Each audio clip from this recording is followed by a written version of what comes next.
देखिए दोस्तों, आज का हमारा क्वेश्चन है, एक गोलाकार कांच के बर्तन की एक बेलन के आकार की गर्दन है जिसकी लंबाई 7 सेंटीमीटर है।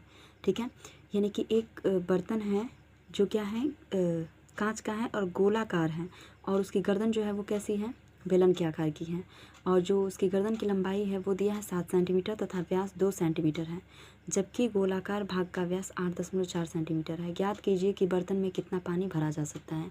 यानी हमसे आयतन की बात कर रहा है। ठीक है, आयतन पूछा गया है। तो आइए पहले हम इसका चित्र बना लेते हैं। तो देखिए, इसका चित्र हमने बना लिया। ठीक है, एक गोलाकार कांच के बर्तन, यानी कि ये हमारा बर्तन है जो नीचे से कैसा है, गोलाकार है, और जो इसका सिरा है यानी कि इसका गर्दन जो है वो कैसा है, बेलन के आकार का है। और कह रहा है कि जो ये बेलनाकार है इसकी लंबाई जो दिया है वो 7 सेंटीमीटर है, यानी कि यहाँ से यहाँ तक की लंबाई जो है वो 7 सेंटीमीटर। ठीक है,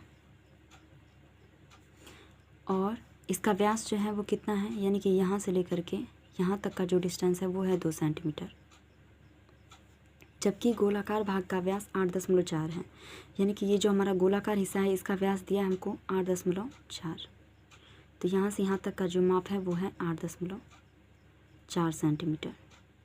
ठीक है, तो पूछ रहा है कि बर्तन में कितना पानी आएगा, यानी हमसे आयतन पूछा जा रहा है। ठीक है, यानी बर्तन की धारिता पूछा जा रहा है। तो आते हैं, देखिए यहाँ पे बेलन के लिए क्या क्या दिया है। तो यहाँ बेलनाकार भाग के लिए, तो बेलनाकार भाग के लिए क्या दिया है हमारा, तो बेलनाकार भाग के लिए हमको दे दिया है h बराबर 7 सेंटीमीटर और d बराबर दिया हमको 2 सेंटीमीटर यानी व्यास। तो त्रिज्या कितनी हो जाएगी इसकी, 2/2 यानी कि 1 सेंटीमीटर। ठीक है, अब आते हैं हम गोलाकार भाग के लिए। तो गोलाकार भाग के लिए हमारा कितना है, यहाँ लिख लेते हैं गोलाकार भाग के लिए क्या क्या दिया है,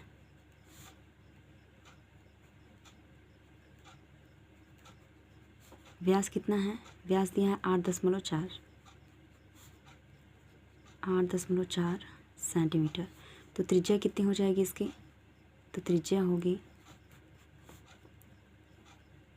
8.4/2, यानी कैंसिल कराएंगे तो हमारा हो जाएगा 4.2 सेंटीमीटर। ठीक है, अब हमसे पूछा गया है कि कितना पानी भरा जा सकता है। तो हम लिख लेते हैं बर्तन की धारिता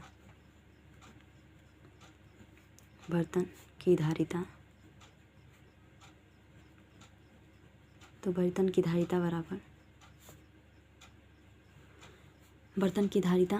की धारिता बराबर हो जाएगा गोलाकार भाग का आयतन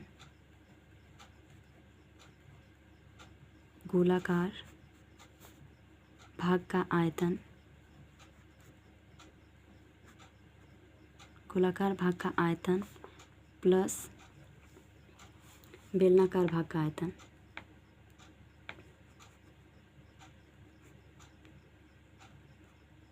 ठीक है, तो दोनों का आयतन हम क्या करेंगे, निकाल के दोनों को ऐड कर लेंगे, टोटल बर्तन की धारिता निकल जाएगी। तो बर्तन की धारिता इसे हम v से रिप्रेजेंट करते हैं। तो v बराबर कितना हो जाएगा, गोलाकार भाग का आयतन, गोलाकार भाग का आयतन क्या हो जाएगा, गोले का आयतन होता है 4/3 पाई r क्यू, और प्लस बेलनाकार भाग का आयतन।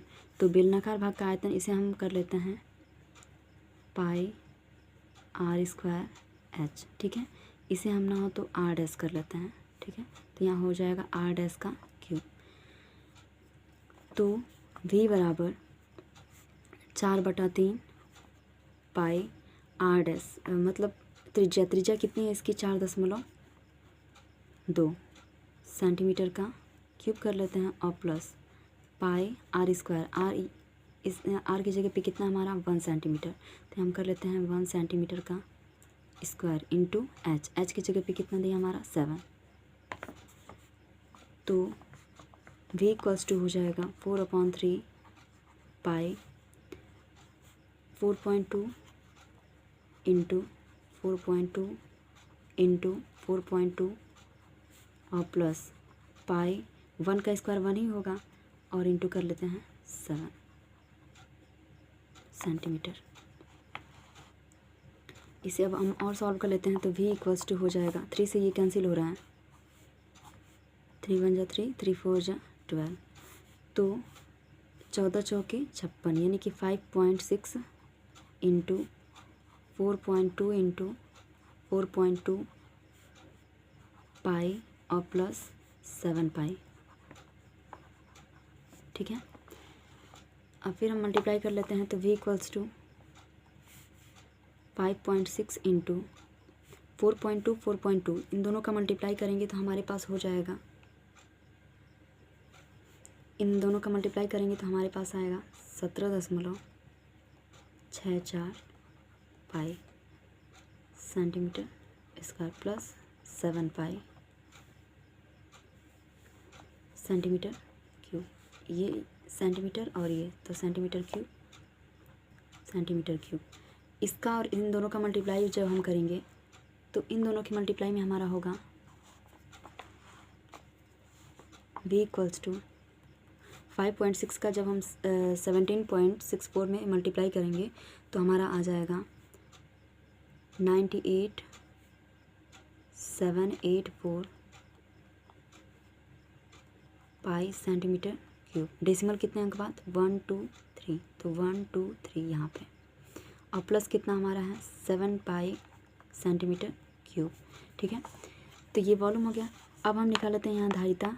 अब दोनों को क्या करेंगे, प्लस कर लेंगे, तो जब हम प्लस करेंगे तो हमारा आएगा 9 और 8, 8 7 कितना हो गया 15, और हासिल एक यहाँ हो गया 10, 105.784 पाई सेंटीमीटर क्यूब। ठीक है, तो हमारा आंसर पाई में दिया है, इसलिए हम इतने पे इसको क्या कर देंगे, छोड़ देंगे, यानी कि आगे पाई को सॉल्व करने की ज़रूरत नहीं है। ये रहा हमारा क्वेश्चन का आंसर। ठीक है,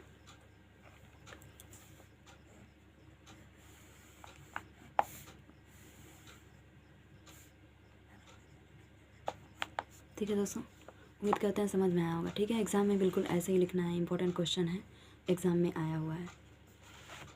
ठीक है, थैंक यू।